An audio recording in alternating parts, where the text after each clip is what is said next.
भगवान बनना है, भगवान के बाजू में बैठ, भगवान बनने के कल आत्मसात करना, भगवान बनने की हैसियत लाना और अपना मंगलाचरण षड आवश्यक पे चल रहा है कि तीर्थंकर बनना है तो देव पूजा को करना आवश्यक है, तीर्थंकर बनना है तो गुरु भक्ति को करना आवश्यक है, तीर्थंकर बनना है तो स्वाध्याय को करना आवश्यक है, तीर्थंकर बनना है तो संयम से रहना आवश्यक है, तीर्थंकर बनना है तो तप को करना आवश्यक है, तीर्थंकर बनना है तो दान को करना आवश्यक है, तीर्थंकर बनना है तो षड आवश्यकों को करना आवश्यक है, तीर्थंकर बनना है तो इन मूल गुणों को पालना बहुत आवश्यक है। और कल आप लोगों से बात करी थी संयम की।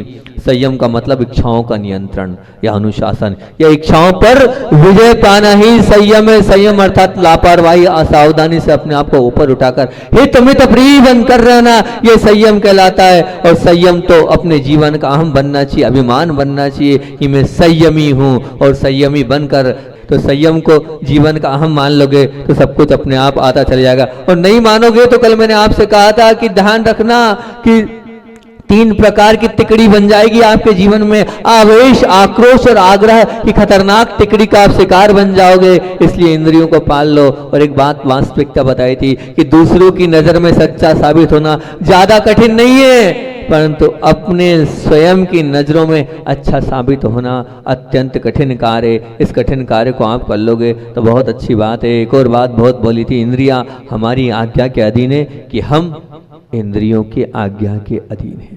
इंद्रियां हमें जहां भेजना चाहती वहां हम जाते हैं, हम इंद्रियों को जहां ले जाना चाहते हैं वहां जाते हैं। बताओ आपका स्थान काय में है? इंजन के डब्बे में। आप लोगों ने सबने डब्बा ही बोला है, डब्बा बन जाएगा जीवन। इंजन बनाओ अपने आप को। और एक और बात बोली थी कि प्रिय वस्तु में अधिक आसक्त ना होना और प्रतिकूल में प्रवृत्त ना होना, यही इंद्रिय जय कहलाता है। निश्चित रूप से अगर हमें आगे बढ़ना है तो हमें प्राप्त इस स्वाधीनता की प्रचंड शक्ति का अंदाज नहीं है। अंदाज करो और नियम लो, आपसे पलेगा, निश्चित पलेगा। क्योंकि तू आत्मा के सहज सुख से जब ही तृप्त हो पाएगा जब इंद्रियों से संयमित रहेगा। इसलिए मन के अनुकूलताओं को छोड़कर और इंद्रिय विजय के लिए अपने आप को तत्पर हो जाओ तो बहुत कुछ आपके जीवन में आपको मिलता चला जाएगा। और आज बात है कि तप की बात आज आरंभ करनी है। बहुत ही मार्मिक टॉपिक और बहुत बड़ा टॉपिक है ये। इस पर तो मैं बहुत अच्छे से और कहो तो पूरे और जितने दिन बोलो उतने दिन बोल सकता हूँ। ऐसा ये तप का मार्मिक टॉपिक हैगा। तप का मतलब है तृष्णा का समन। तप का मतलब है आसक्ति को जीत लेना। तप का मतलब है इच्छाओं को शांत कर देना, इच्छाओं को दबाना नहीं, इच्छाओं को पार होना ही तपस्या है। इच्छाओं को तो दबा लेते हैं, वो नहीं, मतलब इच्छाओं से हम ऊपर उठ जाएं, यही तपस्या है। रोज मन में सैकड़ों इच्छाएं उठती है, अच्छी भी उठती है और बुरी भी उठती है। सब तरह की इच्छाओं को देखो। जो इच्छाएं ज्यादा करता है वो भोगवादी जीवन जीने वाला है। जिनके जीवन में इच्छाएं आती है वो भोगवादी जीवन जीने वाला है। और जो अत्यधिक मतलब इच्छाओं को रखता है, समझ लो अपने जीवन में आगे वो नहीं बढ़ पाएगा। जीवन जीता तो है पर इच्छाओं से जो पार हो जाता है वो अपने आप में संतुष्ट रहता है। कौन? आध्यात्मिक जीवन जीने वाला। जो आध्यात्मिक जीवन जीना हुआ इच्छाओं से पार हो जाता है और वो अपने आप से संतुष्ट रहता है, उससे ज्यादा इच्छाएं नहीं रहती। अपने आप को टटोलो, मेरी कितनी इच्छाएं हैं, मैं अगर इच्छाओं से भरा हूं तभी तपस्या के मार्ग में नहीं बढ़ सकता हूं, बिल्कुल नहीं बढ़ सकता हूं। बिल्कुल क्षमा सागर जी महाराज जी से एक बहुत अच्छा सुना था हमने। विनोबा जी की वो हमेशा बातें सुनाया करते थे। उनके प्रवचनों में विनोबा जी अधिकतर हुआ करते थे। तो विनोबा जी से पूछा, वो एक ऐसे व्यक्तित्व विनोबा जी आपको बताएं, जैन आगम को उन्होंने अध्ययन किया। अध्ययन करने के साथ साथ वो ऐसा व्यक्तित्व है जिन्होंने संलेखना को स्वीकार किया और संलेखना पूर्वक मरण किया। अहिंसा धर्म के अनुयायी थे ऐसे विनोबा जी। और विनोबा जी से पूछा कि ये जैन धर्म में एक अहिंसा भी आता है, एक संयम भी आता है, एक तप भी आता है। संयम और तप एक जैसा नहीं लगता क्या? तो बड़े अच्छे से जवाब दिया विनोबा जी ने। बोले नहीं नहीं, ऐसा नहीं है, संयम अलग है और तप अलग है। 6 आवश्यक में संयम भी रखा है और तप भी रखा है। देखो एक अजैन व्यक्ति कितना अच्छा जवाब दे रहा है, जबकि जैन परंपरा से विनोबा जी नहीं थे, लेकिन उनका जवाब बड़ा सटीक था। उन्होंने समझा उस चीज को और बहुत अच्छे से बोला। बोले 1 गिलास दूध में 4 चम्मच अगर प्रतिदिन डाली जाती है, सुनना बहुत ध्यान से, अच्छा जवाब है। 1 गिलास दूध में 4 चम्मच अगर शक्कर डाली जाती है अब बूरा, शक्कर, मीठा जो भी बोलते हो वो डाली जाती है, और डालने के बाद अगर आप पीते हैं तो बहुत अच्छी बात है। लेकिन 4 चम्मच की जगह अगर 2 चम्मच कर लिया आपने तो ये संयम कहलाएगा। 4 चम्मच की जगह आपने 2 चम्मच कर लिया तो ये संयम कहलाएगा। और तब बोले अगर मान लीजिए एक दिन उस मीठे का ही त्याग कर दिया तो ये रस परित्याग तप कहलाएगा। ये रस परित्याग तप हो जाएगा। उसी चीज को कुछ कम कर लो वो संयम है, और उसी चीज को पूरा छोड़ दो वो तप हो जाएगा, वो रस परित्याग तप हो जाएगा। अगर एक मीठे का 6 रस होते हैं, 6 रस होते हैं ना, कितने होते हैं रस हैं? 6 रस होते हैं ना, 7 नहीं होते हैं, 6 रस होते हैं। 7 बार में हमने हरी को डाल दिया, हरी रस नहीं है। नमक, मीठा और घी, दूध, दही और तेल, ये 6 रस हैं। उसमें आप लीजिए, मान लीजिए पूरे एक दिन रस का त्याग कर दिया तो रस परित्याग कहलाता है। तो ये रस परित्याग हो जाएगा। तो संयम कुछ मात्रा में त्याग करना और तब पूरे से त्याग कर देना, उसको तप कहते हैं। आपके जीवन में वो तप भी आना चाहिए थोड़ा थोड़ा। हम इसीलिए तो, हालांकि ये जो रस परित्याग की परंपरा है अभी अभी चालू हुई है, छठ, ये कोई आगम में नहीं आया। 7 रसों का त्याग ये मान लो कौन करता था? देखो जो चीज अच्छी होती है उसको बोलना चाहिए। ये कौन करता था? वर्णी जी करते थे। वर्णी जी ने इसको डेवलप किया है 7 रस का। आगम ग्रंथों में आपको कहीं नहीं मिलेगा कि इस बार सोमवार को ये, मंगलवार को ये, बुधवार को ये, गुरुवार को ये। तो ये जो रस्सी का कहीं भी किसी भी रत्नकर्ण सवाकाचार ग्रंथ में या कहीं मूलाचार में कहीं आपको नहीं मिलेगा। ये तो हमारे स्वयं की, उनकी वर्णी जी की देन है। तो उन्होंने अलग अलग दिन को एक एक रस का त्याग करना है और साथ में हरि का एक दिन कर दिया। 7 वार थे तो हरि को भी उसमें डाल दिया, तो 7 हो गए आपके। आगम में तो 6 ही रस हैं, तो एक दिन हरि को दे दिया, बचा 7वां दिन क्या करें? तो उसमें हरि को डाल दिया, तो 7 दिन की 7 रसी हो गई। उसको आप लोग रस्सी के रूप में तैयार करते हैं। रस्सी कहीं भी नहीं आया है आगम में, ये वर्णी जी की देन है। उन्होंने रस्सी त्याग आपको करना सिखाया है और बहुत से लोग करते भी हैं 7 रस्सी से अलग। और मैं मानता हूं, सुनना, मैं अपने आप को जो है तपस्वी नहीं मान रहा हूं। मैंने नमक छोड़ दिया, ये नमक छोड़ने वाला तपस्वी नहीं है। कौन ज्यादा तपस्वी है? मैं उनको मानता हूँ। महाराज जी कैसी बात कर दी, आप नमक छोड़, नहीं, मैं तो ये रस्सी वालों को ज्यादा त्यागी मानता हूँ। 6 दिन खाया और 7वें दिन नहीं खाना, ये बहुत बड़ी तपस्या। हमें तो आदत ही पड़ गई, खाना ही है, कोई दिक्कत ही नहीं है। 6 दिन खाया और 7वें दिन नहीं खाना, वो अपने आप में बहुत बड़ी तपस्या है, छोटी मोटी तपस्या नहीं है। वो भी जो है छोटी की तपस्या है, उसको छोटी मत मानो। बोले एक दिन के लिए त्याग किया है, लेकिन वो एक दिन जो है वो जो, क्योंकि देखो हमने मान लो किया, महीने 15 दिन हमारे अंदर नहीं घुसा जब बिना नमक के मिला, तो अब उसके बाद तो अब आदत ही पड़ गई है। तो अब वैसे ही हमने अपने आप को वैसा कर लिया है, तो वो बन गया वैसा स्वभाव। तो बस वैसे ही रस परित्याग कोई छोटी मोटी बात नहीं है, थोड़ा थोड़ा तप करते चलें। अब आप जब भी तप से जुड़ेंगे तो अपने जीवन को अच्छा बना लेंगे। आप सब भी तप को कर सकते हैं। आचार्य श्री कहते थे बाह्य तप और अंतर तप। बोले बाह्य तप ये सब बाहरी तप है, अनशन करना, उपास करना, ये सब वृत्ति परिसंख्यान, रस परित्याग, बोले इतना महत्व नहीं है। आचार्य श्री जी ज्यादा महत्व देते थे अंतरंग तप को। उनके जीवन को उठा के देख लो, उन्होंने अंतरंग तप को ज्यादा महत्व दिया है और उसी को करते थे। वो ज्यादा उपवास ये सब चीजों में इतना विश्वास उनको नहीं था। उनका कहना था अंतरंग तप से अपने आप के अंतरंग को मजबूत करो, जब अंतरंग मजबूत हो जाएगा तब बाह्य में आप आना। तो प्रायश्चित सबसे पहले अगर अंतरंग तप को टटोले हम तो 6 प्रकार के तप हैं, और 6 प्रकार के तप में प्रायश्चित तप है, अर्थात पाप करने के बाद उसे स्वीकार करना, ये तप है। क्या बड़ी बात है, मैंने बड़ा आश्चर्य हुआ। मतलब एक तो पाप करो और पाप करने के बाद उसको स्वीकार कर लो, ये तप हो गया। पाप को मान लेना ये तप है। मतलब ये जो कहना चाहिए कि आपने उसमें भी अगर आपने गुरु से मिल लिए और उससे प्रायश्चित ले लिया तो और बड़ा तप हो गया। स्वीकार करने के बाद बहुत बड़ी बात है कि गलती हो जाए, उस गलती को भी पुण्य को दिलाने वाले और पुण्य को बढ़ाने वाले और पुण्य का सहयोग करने वाली हो सकती गलती, मतलब गलती भी पुण्य का भंडार को जोड़ने वाली हो सकती है। पाप भी सोचो तो सही, क्या आचार्यों ने कर दिया है? क्या हमारे आगम की बात है कि पाप भी पुण्य को दिलाने वाला है? आपकी गलती भी पुण्य को बढ़ाने वाली है। आपने की तो गलती है, आपने किया तो पाप है, लेकिन वो पाप पुण्य का भंडार खोलने वाला है। आपने गलती की है पर वो पुण्य का सहारा बनने वाली है। तो ऐसे हमारे भगवान ने उस प्रायश्चित को दिया है, पाप से भी पुण्य मिल सकता है, ये हमारा धर्म बता रहा है। प्रायश्चित जो तप है वो तप पाप से पुण्य को दिलाने की एक महती प्रक्रिया है, उससे सबको जुड़ना चाहिए और उस प्रायश्चित को स्वीकार करना चाहिए। पाप भी हमें ऊंचा उठा सकता है, ऐसी विधि का नाम ही हम तो कहेंगे प्रायश्चित तप है। क्या बोल रहा हूं, बहुत ध्यान रखना, पाप भी हमें ऊंचा उठा सकता है, ऐसी विधि का नाम ही प्रायश्चित तप है।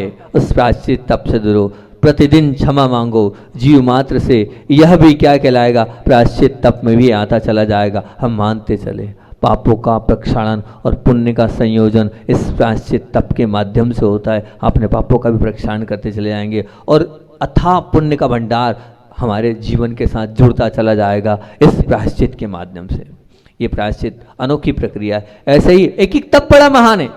मैं कह रहा हूँ ना, आपको आओ तो मैं महीनों बोल सकता हूँ, इतना इनमें विषय है, लेकिन आगे भी अपने को करना है इस प्रवचन श्रृंखला को समाप्त। नहीं तो अगला विनय, क्या बात है, ये भी मुझे बहुत अच्छा लगता है। मतलब कितनी बड़ी बात है कि एक उपास करने वाला एक तरफ और विनय करने वाला एक तरफ, वो 24 घंटे भूखा है, अन्न जल नहीं ले रहा है, और यहाँ विनय को तप बोल दिया। विनय को भी तप का मतलब जितना झुकोगे उतने ही बड़े तपस्वी बनते चले जाओगे आप। जितना झुकोगे उतने बड़े तपस्वी, क्या बात है, बताओ तो कितनी महिमा है। मतलब आपका झुकना, आपका नमन करना, आपका अपने आप को नमाना, ये तप हो गया। बड़ों का बहुमान रखना, उनकी बात मानना, उनसे पूछ कर करना, उनके साथ और करके उन्हें आगे करके, ये सब के अंतर्गत आते चले जाते हैं। इसलिए विनय करते चलो। घर में आपके बड़े सदस्य हैं, उनकी बात मानते चलो, उनसे पूछो, उनको बताओ, उनको आगे करो, ये सब विनय है। इस विनय से जुड़ते चले जाओ। ये भी तप है, इसको भी तप कहा गया है। आप बड़ों के अनुसार अपने जीवन को बनाकर अपने आप को तपस्वी की श्रेणी में रख सकते हो। मैं तो चाहता हूँ आप सब लोग तपस्वी बनो और अपने जीवन में विनय को हमेशा आगे रखो और हमेशा बड़ों के साथ और बड़ों को ही पूछ कर करते चलोगे तो आपका निश्चित रूप से कल्याण होता चला जाएगा। अपने जीवन में बड़ों की विनय नहीं कर पाए तो कोई बात नहीं, पर उनकी अविनय मत करना। कम से कम विनय नहीं कर पाओ तो कोई बात नहीं। आचार्य श्री जी बोलते थे कि आप भले विनय नहीं कर पा रहे हो, कोई बात नहीं, कम से कम बड़ों की अभिनय मत करना, बड़ों की बुराई मत करना, बड़ों की गलतियां मत देखना, बड़ों को के जीवन को झांक के मत देखना कि वो ऐसे हैं वो वैसे। नहीं, बिल्कुल नहीं। हमें अधिकार नहीं, आउट ऑफ कोर्स है। हम बड़ों के नहीं देखेंगे जाकर कि बड़े क्या कर रहे हैं। हम विनय नहीं कर पा रहे हैं, कम से कम अभिनय तो नहीं करेंगे। अभिनय तो हमारे अंदर नहीं आना चाहिए। इतना तो अपने जीवन को अच्छा बना लो कि हम कुछ करें या ना करें, लेकिन बड़ों की हम अभिनय नहीं करेंगे। अपने जीवन को बड़े की विनय हम से सरोबार करें तो और बहुत अच्छी बात है कि बस बड़ों की अच्छाइयाँ, उनके उपकारों को उनको याद करते रहें। उससे हमारे परिणामों में भी अच्छाइयाँ बढ़ती चली जाएगी और हमारा अंदर का पावर भी बढ़ता चला जाएगा। निश्चित मान के चलना। ऐसी ये विनय नामक तप है। हालांकि इस पर मैं बहुत बोल चुका हूँ। और आगे वैयावृत्ति तप, ये भी कोई कम नहीं है। आप वैयावृत्ति तप कर रहे हो। वैयावृत्ति तप मतलब क्या, जो साधुओं का आहार कराते हो आप, वो कोई कम नहीं है। वो भी वैयावृत्ति तप में ही आता है। साधुओं का विहार कराते हो आप, साधुओं के लिए निहार की व्यवस्था, जाते हो जंगल में आना जाना, ये सब क्या है, ये भी तप के अंतर्गत ही आएगा। स्वास्थ्य की अनुकूलता के लिए साधु संगति करते हो और ये सब करना, ये विनय तप के अंतर्गत आएगा। तो जितना आप ये वैयावृत्ति तप के अंतर्गत आएगा, ये करते चलो, क्योंकि प्रायश्चित है, विनय विनय है, वैयावृत्ति है, स्वाध्याय है, ये सब तप हैं। इसे तप के रूप में स्वीकार करते चलो और अपने जीवन को महान बनाते चलो। हमारे जीवन में थोड़ा छोटा तो थोड़ा अगर तप आता चला जाएगा तो हमारा जीवन निश्चित रूप से ऊपर उठता चला जाएगा। जो सोना तपता है तो कहते हैं अंदर की कालीमा गल गल कर अलग हो जाती है। वैसे ही हमें मनुष्य पर्याय मिली है। तो उपवास आदि की तो खूब हम नहीं कर पा रहे ना उपवास, कोई बात नहीं। आप अगर उपवास नहीं कर पा रहे हो, लेकिन जो कर रहा है उसकी अनुमोदना करो। अनुमोदना भी कर लोगे तो बहुत अच्छी बात है। आज नहीं तो कल आपके शरीर में वैसी क्षमता आ जाएगी और आप भी वैसे उपवास और तप आप कर पाओगे। नहीं हो सकता है, एक टाइम भोजन करो, कोई बात नहीं। और अगर दादा है तो अच्छा, इसी तो सबसे बड़े तपस्वी किसको मानते थे मालूम है? एक ही चीज, गुरुदेव के पास जब भी कोई जाता था, 4 टाइम मतलब चारों प्रकार का अन्न जल का त्याग कर दो। कब? रात्रि में आप तपस्वी हो जाओगे। बोले एक उपवास पूरा पूरा रात्रि का लग जाएगा। वैसे अपने जीवन को करो, नहीं कर पा समय सीमा बांध लो, रात को इतनी बजे बाद नहीं, बात खत्म। हम ये कर सकते हैं, बहुत अच्छा जाएगा, हम तपस्वी बन सकते हैं। मुझे बार बार ऐसा लगता है आप सब लोग तपस्वी हो। कैसे कह दिया महाराज जी? तो आपके अंदर ताकत है। क्यों बोल रहे हैं महाराज जी? सबको मैंने देखा है, 10 लक्षण में सबने एक आसन कर लिए, सबने बाहर का त्याग कर दिया, सब कुछ छोड़ देते हो। जब 10 दिन कर सकते हो तो अभी क्यों नहीं कर सकते हो भैया? बताओ तो, वो ताकत 10 दिन की कहां से आई? आप ही तो, वही तो हो आप, जो 10 दिन में आपने बहुत अच्छे से संयम के साथ अपने जीवन को बांधा था, संभाला था और अच्छा किया था। कोई और थोड़ी हो, वही हो आप भैया, वही आपकी आत्मा और वही आपका शरीर रहेगा। हम 10 दिन कर सकते हैं तो फिर निश्चित रूप से हम जो है आगे। एक उदाहरण देता हूं मैं कि किसी को कहो दमोह जाना, पैदल कोई नहीं जाएगा, 10 किलोमीटर कोई नहीं चलेगा। और किसी को शिखर जी की वंदना कर लो, अरे इजीली कर लोगे आप, 27 किलोमीटर चल लोगे आप। क्या है? अंदर से उत्साह है, रुचि है, करने की ललक है, तो वही शरीर है 27 किलोमीटर भी चल लेगा। अंदर से होना चाहिए उत्साह, उसके प्रति रुचि, उसके प्रति जुनून, तो अपने आप हो जाएगा। अभी हम कहेंगे सुबह हमने बुलाया 5 बजे तो उठकर आ गए, नहीं तो 5 बजे छुट्टी कर जाएगी। 3 का हाल में नहीं छुट्टी, बोल रहा है सदर, बोल रहा है नहीं छुट्टी। तो ये अंदर से आपके अंदर जुनून होगा करने का, तो निश्चित रूप से आता चला जाएगा। अपनी इच्छाओं को निरोध करना ही आचार्य भगवान ने तप कहा है। और राग को छोड़ते चले जाओगे तो निश्चित हो जाएगी। और मैं तो कहता हूँ जितनी शक्ति तस त्याग, अपनी शक्ति को छुपाओ नहीं, और छोटा छोटा थोड़ा थोड़ा तप अपने आप के जीवन में करते चलो। क्योंकि अपन तपस्वी नहीं बन सके तो कम से कम और अच्छा, कम से कम। और एक और बात बोलता हूँ, मैं बोलता हूँ, हमेशा बोलता हूँ, तपस्वी नहीं तो मनस्वी बनो। तपस्वी नहीं तो मनस्वी। मनस्वी का मतलब क्या होता है? ऊंची सोच वाला, ऊंचे विचार वाला, बड़े मन वाला, वो कहलाता है मनस्वी। मतलब जिनका मन कमजोर है ना, वो कुछ नहीं कर पाता है।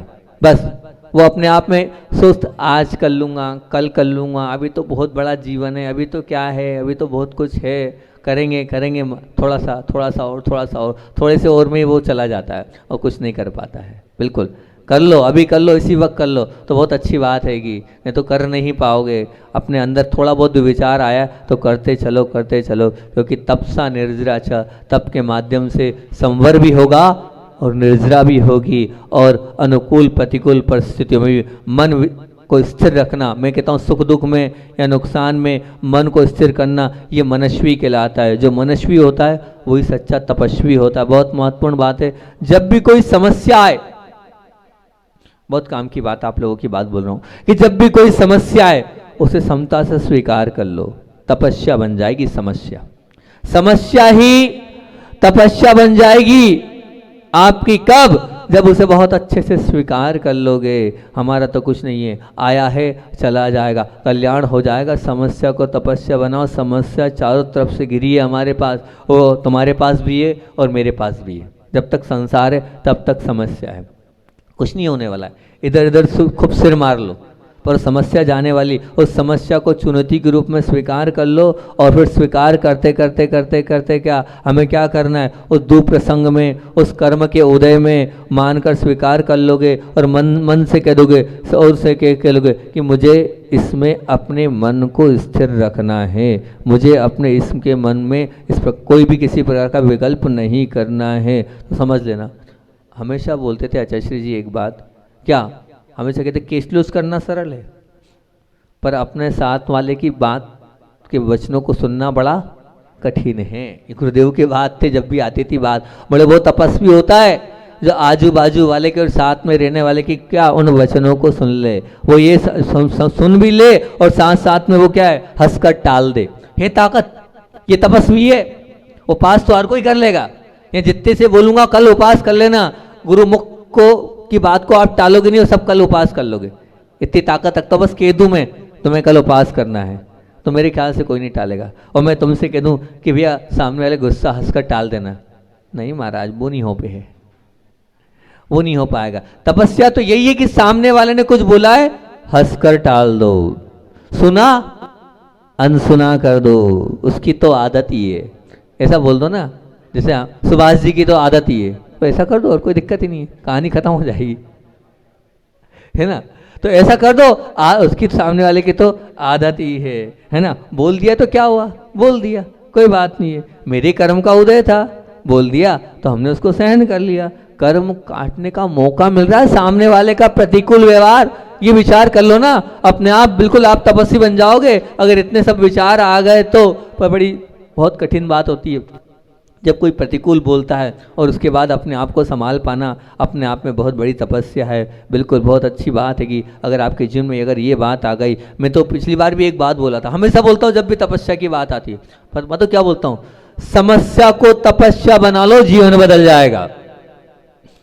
समस्या को तपस्या बना लो, जीवन बदल जाएगा।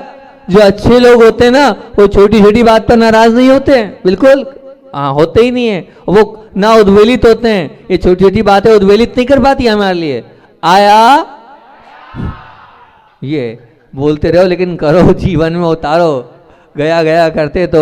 और वास्तविकता में अगर आप उद्वेलित हो रहे हो ना, तो उसका उद्वेलित होने का कारण है कि अहंकार, अंदर का ईगो, आपके अंदर अगर ईगो भरा हुआ है ना, तो कुत्ता ही कुछ कर लेना, बिल्कुल नहीं होने वाला है। सबके बीच में अगर रहना है, अरे मेरी इंसल्ट कर दी, इन सब के बीच में बोले, ये ईगो हो जाता है, ये अहम भाव हो जाता है। इस अहम भाव होने के कारण ही हम अपना अच्छा नहीं कर पाते। नहीं, बिल्कुल नहीं, बिल्कुल नहीं, ध्यान रखना, जब तक अहम भाव रहेगा तब तक अहोभाव नहीं आएगा। जब तक अहम भाव रहेगा तब तक अहोभाव नहीं आएगा। अपने जीवन को अहोभाव से पूरित करना है, पूरित करना है, अहोभाव से करना है। अहम भाव को निकालो, अहम भाव समस्या है, अहोभाव तपस्या है। अहम भाव समस्या है, अहोभाव तपस्या है। अपने जीवन को तपस्वी बनाना है तो अहोभाव से जोड़ लो। नहीं, मुझे अहम अहम रखना है, अहम भाव को अहोभाव में बदलने का पुरुषार्थ कर लो। और जब भी दुर्वचन कोई बोले तो उसे सुन लो और निकाल दो। कोई दुप्रसंग आपके जीवन में जुड़ जाए, उस प्रसंग में अपने आप को मत लगाओ, बिल्कुल खत्म कर दो। कोई ने दुर्व्यवहार कर भी दिया, अरे कर दिया तो कर दिया, कोई बात नहीं, ठीक है, छोड़ दो, निकाल दो। आधा घंटा देकर उस मन को रिचार्ज कर लो, उस मन को पावरफुल बना लो। देखो जीवन में कितना बदलाव आता है, जीवन में कैसा मजा आता है। आप करना चाहो तो सब हो सकता है, आपकी खुद की ताकत है और आप उस ताकत को आजमाओगे तो हो जाएगा। स्वयं के प्रति जो व्यक्ति ईमानदार बनता है, वो अपने उस जीवन की सभी प्रकार की दुविधाओं को निकाल कर और अपनी आलोचना कर कर वो तपस्वी बन सकता है। तपस्वी बनना उसके हाथ में है। तो अब निश्चित रूप से मैं ये मानता हूँ कि आप सब तपस्वी बनेंगे। अपने अंदर का अहम भाव निकालना है, अपने अंदर का क्या अंदर जो बड़ा ईगो है उसको निकालना है और सब कुछ सहन करते चलना है। मनस्वी हम वही बन सकता है जो जीतता चला जाएगा अपने जीवन की उन प्रतिकूल परिस्थितियों में भी। जब कोई समस्या आए, उस समस्या को आप क्या बना लो, तपस्या बना लो। जिन्होंने भी समस्याओं को तपस्या बनाया, उनका जीवन खिल गया है, उनका जीवन ऊंचा और महान बन गया है। हम तपस्या करें, लेकिन अपनी उन आसपास की प्रतिकूल परिस्थितियों में भी अपने आप को संयमित रख के अपने जीवन को बहुत अच्छा और बहुत महान बना सकते हैं। वो आपके अंदर ताकत है। तो विनोबा जी का वो उदाहरण याद रखना कि हम भले संयम में तो हमने थोड़ा त्याग किया और तप में हमने थोड़ा थोड़ा करा। तो आज जो लोग चाहते हैं वो कर सकते हैं कि हम क्या कर सकते हैं, छोटा छोटा तप करते चलें। उन 12 तपों में, महाराज जी आप ऐसा क्यों करते हो? आचार्य श्री जी ने कहा था कि उपवास से उपवास नहीं करना चाहिए, लेकिन मैं नहीं माना उनकी बात। अब मैं नहीं माना और मैंने तो 11 को उपवास ही किए, है ना। और फिर उसके बाद उन्होंने कहा तो था संघ में मैंने इस प्रक्रिया, संघ में देते नहीं थे 11 को उपवास, 2 बार प्रयास किए मैंने, नहीं दिए गुरु जी ने वहाँ पर। तो मैंने फिर ये प्रक्रिया चालू करी थी, वहाँ भी थोड़े बहुत दिन हुई, फिर हुई नहीं हुई, फिर बाहर आया तो 11 को उपवास हो गया। लेकिन आचार्य महाराज ने हमसे कहा था कि नहीं, उपवास से उपवास नहीं करना है, सब तपों को ध्यान दो। इसीलिए जो है अपन क्रम से रोज कभी कोई सा कभी कोई सा कभी कोई सा, कल अपना था वर्ती परिसंख्यान, अब नहीं मिला तो हम क्या करें। लेकिन ऐसा मत सोचना, लोग ये ब्लेम करते हैं, गलत बात है ये जो है ना, ये आपका ब्लेम गलत है। हमारे महाव्रत है, हम झूठा थोड़ी करेंगे। हम विधि लेके निकले थे, नहीं मिली, आपको उपवास करना था इसलिए ऐसी विधि ली, ऐसा क्यों करेंगे हम? बताओ तो, अगर ऐसा करना होता तो काय को परेशान होंगे ठंड में ही घूमने से, उपास ही करेंगे। नहीं, विधि हम 5-7 जितने लाभ यहाँ हुए हैं, हम हर बार विधि लेके निकले। अब नहीं हमारा पाप कर्म का तेज उदय है, नहीं मिल पा रही है हमारा दाना, मतलब कहना चाहिए कि उसको लाभ कौन सा आएगा, लाभांतराय कर्म का तीव्र उदय, तो नहीं मिलती तो हम क्या करें। अब उसमें हमारा क्या है, पर प्रयास तो हमने पूरा किया था। तो ये तप है। और आचार्य श्री जी पता है उपवास से ज़्यादा इसको महत्व देते हैं। रस परित्याग, वृत्ति परिसंख्यान, उसके अलावा आपका उनोदर, पूरी थाली सजी है, सब कुछ सजा है, और एक ग्रास खा के आना छोटी मोटी बात होती है कि भैया चौके में जाओ, सब दिखता है और दिखने के बाद छोड़ना, आपने दिखाया है, और एक ग्रास 4 ग्रास या जितना है जो नियम लिया उतना खा के आ जाओ। ये उपवास से बढ़कर साधना है। ये छोटी मोटी साधना नहीं कि एक ही चीज़ लेके आ जाओ, अपने मन को मार के आ जाओ, ये और बड़ी साधना है। छोटा मोटा काम इसको मत मानना। तो ये मत मानना कल अगर हमारा लाभ हो गया है तो उसको ये मत मानना कि महाराज जी कुछ लोगों ने तो बोल ही दिया, वो तो आपने विधि ही ऐसी ली होगी। हम विधि लेते नहीं, वहाँ जाते हैं, महावीर भगवान के सामने खड़े होते हैं, वो जो कान में बोल देते हैं वो कर लेते हैं। उतनी देर का हमारा मामला रहता है, 2 मिनट में उनसे जो बातचीत हो जाती है, वो कह देते ऐसा कर लो, हम वैसा कर लेते हैं। हम क्या करें, कल उन्होंने विधि दी, हमने वो ले ली और वो नहीं मिली, तो उसमें हमारा कोई दोष नहीं है, हमारे कर्म का दोष है। हमारा तो दोष नहीं है, हमारे कर्म का दोष ये मानते चलना। हाँ, आप भी ऐसे छोटे छोटे नियम से लो, जुड़ते चले जाओ, और नहीं तो रस परित्याग से जुड़ते चले जाओ। 12 तप में नहीं कर सकते तो मैं तो कह अंतरंग तप से जुड़ जाओ। आप रोज क्षमा मांग लो, ये अंतरंग तप है।